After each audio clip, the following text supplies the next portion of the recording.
আমি কতদিন ধরে কইতেছি আমি একটা নেটফ্লিক্সে সিরিজ দেখতেছি মানি হিস্ট, সবাই শেষ করে ফেলেছে, আমি তোমার লেগে শেষও করতে পারলাম না। মানি হেইস্ট এটা আবার কি?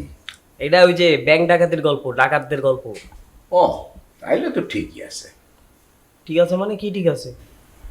না তুই যদি মেথরও না হইতে পারস তাহলে তো একটা কিছু হইতে হইব, চোর টাকা ধুইবি। আর চোর টাকা ধুইতে হইলে শিখতে হইব, তুই ওই চোর টাকা দিয়ে সিনেমা দেখবি, শিখবি। আর তুমি কি দেখো? তুমি তো স্টার জলসা, এগুলো দেখে কি কুটনামি শিখো? তুমি শিখা অ্যাপ্লাই করো, তো কেউ নাই, আমি আছি, আমার উপরে অ্যাপ্লাই করো।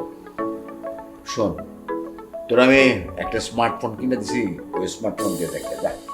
আমার ছোট স্ক্রিন হয় না, আমার বড় স্ক্রিন হয়। ও আর স্ক্রিন লাগে, যা। সেই কবে একটা স্মার্টফোন কিনে দিয়েছে, সে ফোনটা গেছে নষ্ট হয়ে, ঠিক করে দিতে বলছি, নতুন একটা ফোন কিনে দিয়েছে, তার কোনো খবর নাই। তুই কিছু করোস, তোর এটা বেকার।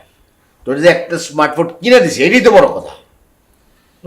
এখন কত আপগ্রেডেড ফোন আসছে, আমার সব বন্ধুরা আইফোন ইউজ করে, অনেকে তো আইফোন ওই যে 11 প্রো ওইটা কিনছে, আর আমি এখন একটা অ্যান্ড্রয়েড ইউজ করি।